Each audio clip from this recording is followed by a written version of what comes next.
Esben og Lukas, og vi vil gerne fortælle lidt kort om fældningsreaktioner.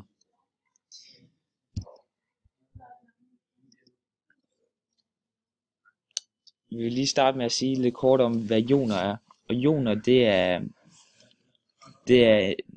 et atom, som har optaget eller afgivet elektroner.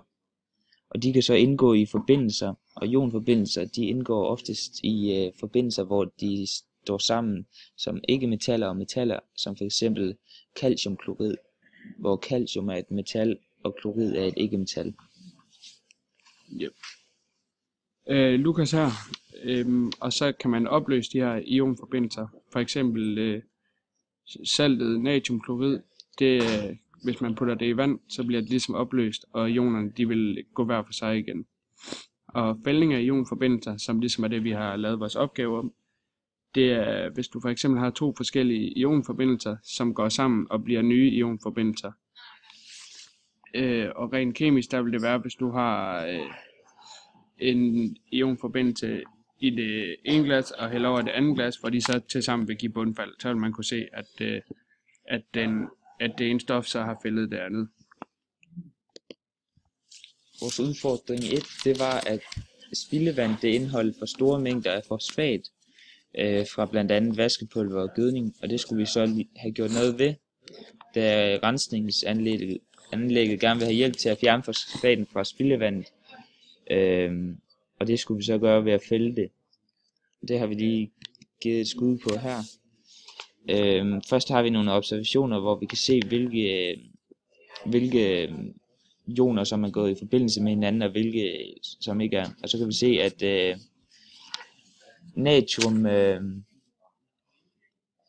natriumfosfat er gået i forbindelse med jernnitrat, og det har så givet et bundfald. Så der kan vi se, at de har indgået nye forbindelser, og det kan vi også se, at de har gjort ved sølvnitrat og calciumklorid. Der har de ikke indgået nye forbindelser, og der er de heller ikke med kaliumjodid og heller ikke med natriumoxalat. Så vi kan altså konkludere, at det er enten jernnitrat eller sølvnitrat, som vi skal fælde fosfaten med. Så er det bare, hvad der er mest hensigtsmæssigt at gøre. Og det har vi så vurderet, at det vil jernnitrat være.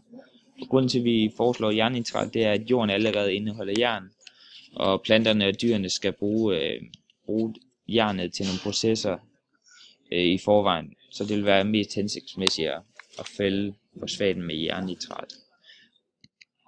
Og det ser så sådan her ud. Natrium fosfat, som går sammen med jernnitrat,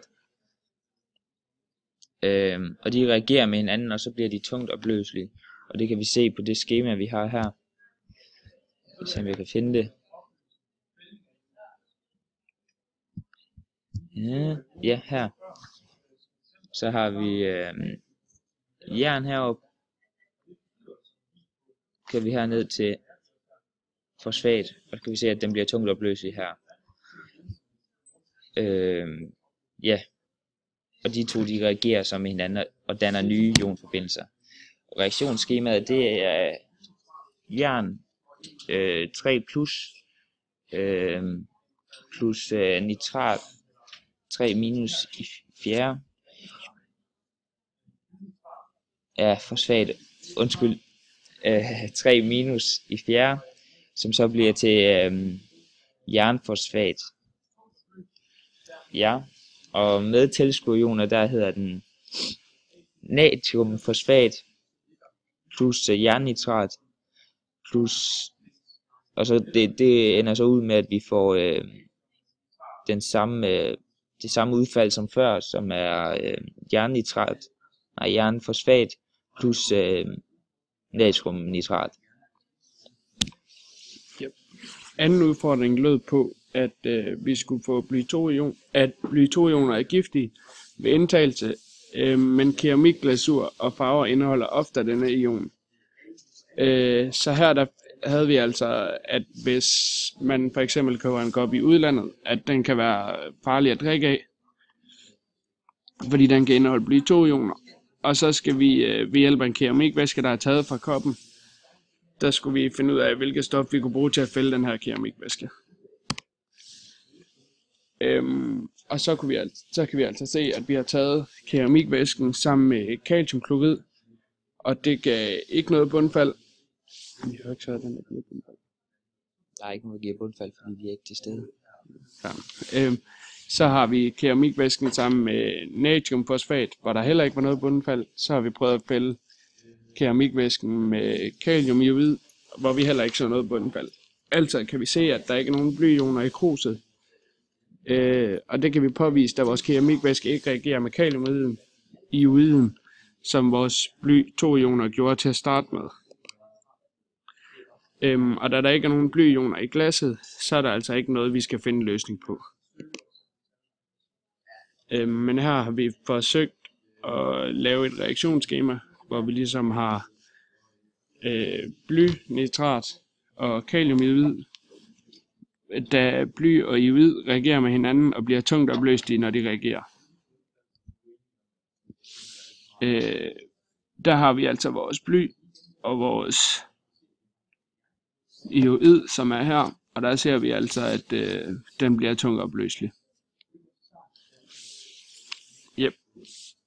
Og vores reaktionsskema med tilskuerioner, det vil så være blynitrat sammen med kaliumiod, og producenterne, det vil så blive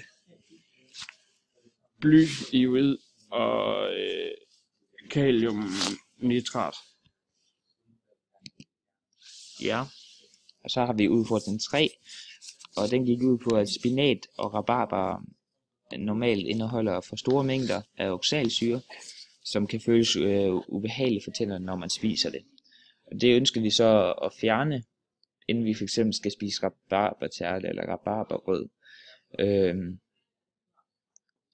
Og det som vi så mere skal have gjort ved den her opgave, det er, at vi skal have opskrevet en strukturform for oxalsyre, og oxalsyre, som er en dihydronsyre.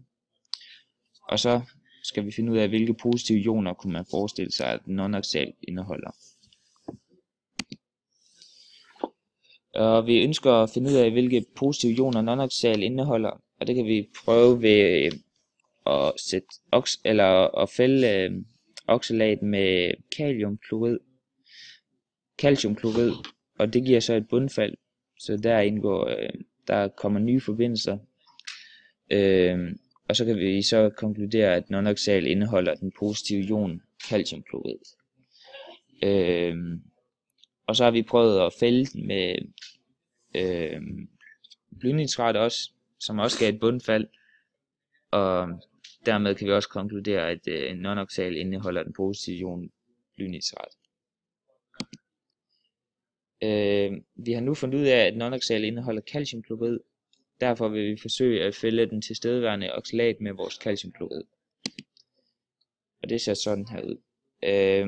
Og her har vi noget oxalsyre, natriumoxalsyre, plus noget calciumklorid. Og natriumoxalat og calciumklorid reagerer med hinanden og bliver tungt opløselige. Ja, og det skal vi vel lige se her på skemaet. Og da vi ikke har oxalat i ren form, så bruger vi bare natrium, som går sammen med. Nej, det kan vi så ikke lige se, da oxalat ikke er i skemaet. Men ellers, hvis det havde været i skemaet, så ville vi kunne se, at de var blevet tungt opløselige. Så ja, og reaktionsskemaet, det ser sådan her ud. Det er kalium plus vores oxalat, og det giver så noget kaliumoxalat. Og reaktionsskemaet med tilskuerioner, det hedder natrium oxalat plus calciumklorid, som så bliver til noget det samme produkt som før, calcium oxalat plus natriumklorid. Yep. Og til sidst har vi så lavet en strukturformel, over oxalsyren, som jo så hed C2H2 og O4. Og det kan man jo fint se her, at vi har de 2 C'er, vi har de 2 H'er, og vi har de 4 O'er.